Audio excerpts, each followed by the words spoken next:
Ladies and gentlemen, China's one-child policy, announced in 1979, is state-sponsored violence against women and children, including and especially the girl child, and constitutes massive crimes against humanity.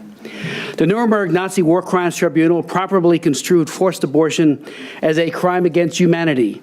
It was employed against Polish women mostly, and nothing in human history, however, compares to the magnitude of China's more than 34-year assault on women and children.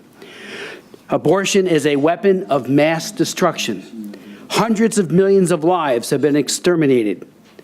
Today in China, rather than being given maternal health care, pregnant women without birth-allowed permits are hunted down and forcibly aborted.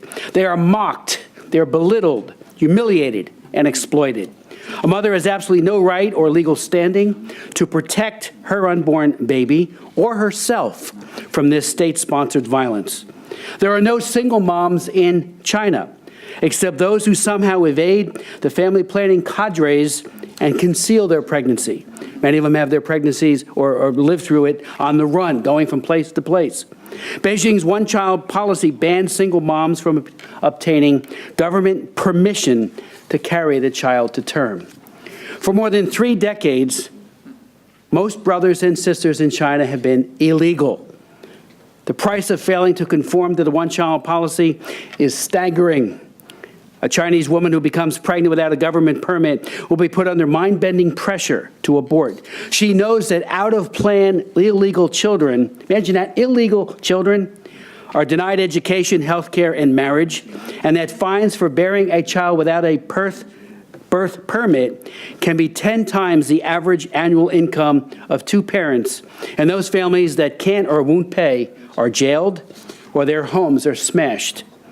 If the brave woman still refuses to submit, she may be held in a punishment cell, or if she flees, her relatives may be held and very often beaten. Group punishments will be used to socially ostracize her. Her colleagues and neighbors will be denied birth permits. If a woman is by some miracle still able to resist this pressure, she may be physically dragged to the operating table and forced to undergo an abortion. Her trauma is beyond comprehension.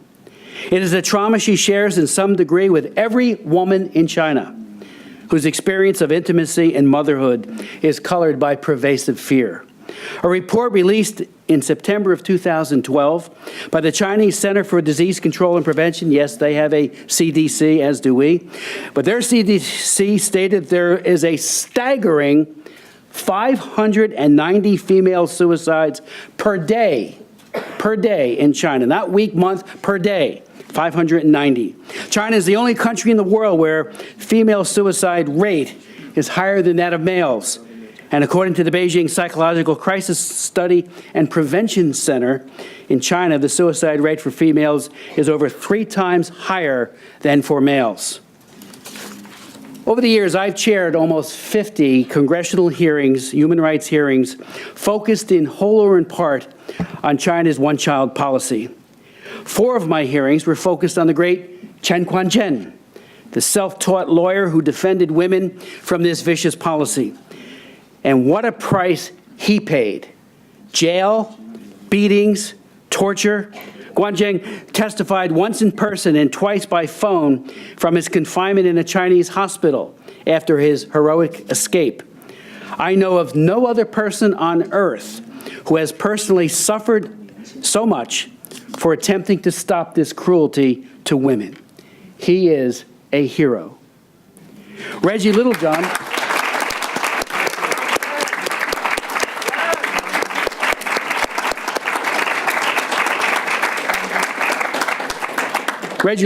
also appeared at my hearings and each time provided incisive testimony and, importantly, a plan of action.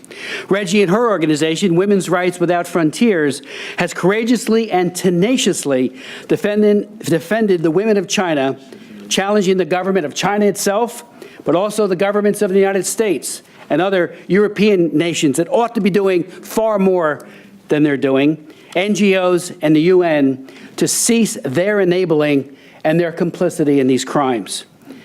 Chai Ling, one of the heroes of Tiananmen Square, has also been, amazingly, effective. Ling founded a group called All Girls Aloud that seeks to protect the girl child from gendercide, has testified numerous times as well, and has rescued over 1,000 girls in China from sex selection abortion. Over the years, my committee has also received testimony from numerous victims. Wu Jian, a Chinese student attending a U.S. university, testified about how her child and other children were murdered by the government. She said, and I quote, "The room was full of moms who had just gone through a forced abortion. Some moms were crying, some moms were mourning, some moms were screaming, and one mom was rolling on the floor with unbearable pain." Then Wu Jian said that it was her turn, and through tears she described what she called her journey in hell. Sometimes those who commit these crimes are remorseful. A woman who ran the forced abortion program in Fujian province escaped China, and she told my committee in the 1990s that she was a monster, her word, monster, by day, and compelled women to abort even in the 9th month of pregnancy, despite pleadings and tears from the mothers.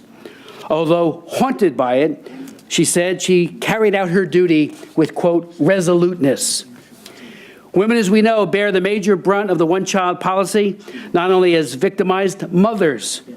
Due to the male preference in China's society and family size limitation, the policy has directly contributed to what is accurately described as gendercide, the extermination of the girl child in society simply because she happens to be a girl.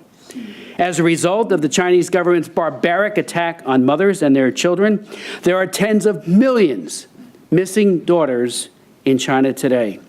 Because of the missing daughters, China has become the human sex trafficking magnet of the world.